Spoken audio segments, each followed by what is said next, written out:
Positive atheism Hindi channel प्रेक्षकों को स्वागत। आज मैं श्री जे.के. वर्मा से लिखी हुई महान स्वतंत्रता सेनानी सुब्रमण्य भारती जी का जीवन वृत्त आपके सामने प्रस्तुत करना चाहती हूँ। फिर स्वदेशी मित्रन में नौकरी।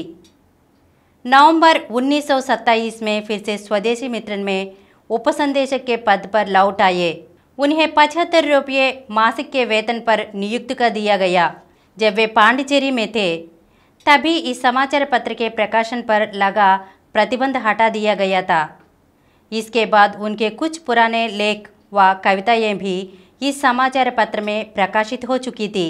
वे 3 रुपये मासिक अपनी पत्नी को बेचते रहे तथा शेष से खुद का खर्च निकालने के अलावा जन कल्याण के कार्य करते रहे। इसके मालिक सुब्रमण्य अय्यर ने भारती को पूरी स्वतंत्रता दे दी थी कि वे जो चाहे इस समाचार पत्र में प्रकाशित करे। भारती अब पूरी तरह से स्वतंत्र थे कि चाहे कुछ भी लिखे और प्रकाशित करवाएं। उनकी लेखनी ने फिर आज़ादी की लड़ाई के लिए जंग की शुरुआत कर दी।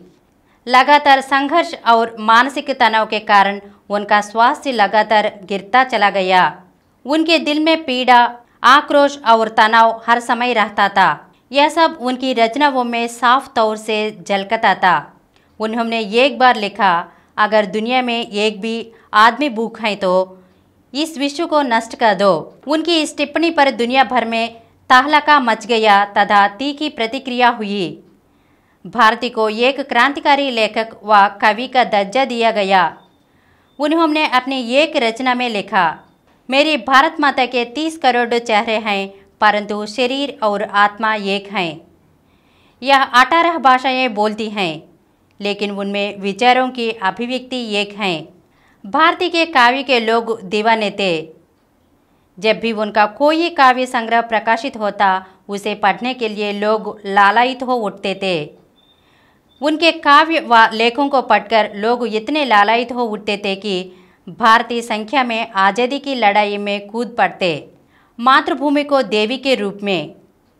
हालांकि मातृभूमि को देवी के रूप में चित्रित करना कोई नया प्रयोग नहीं था, लेकिन जिस आस्था और विश्वास के साथ भारती ने दिल को छू लेने वाली देवी के रूप में भारत माता को चिन्हित किया, जैसे शब्दों व समूहों का उन्होंने प्रयोग किया वह तमिल भाषी लोगों के लिए बहुत ही प्रभावशाली था।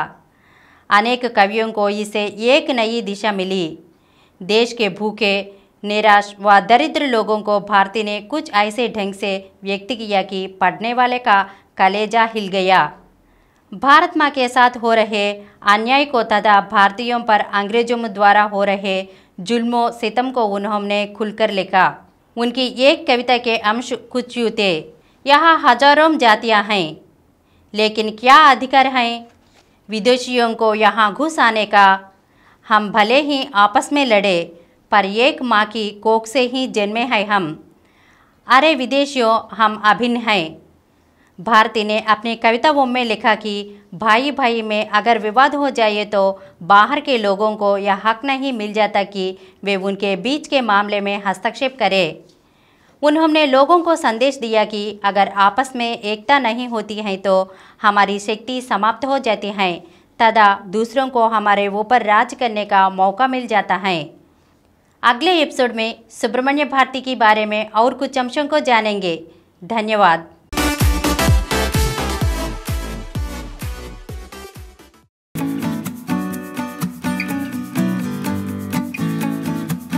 Download Samaram multi-channel app and watch your favorite channels from your mobile. App available on Google Play Store and subscribe to the channels.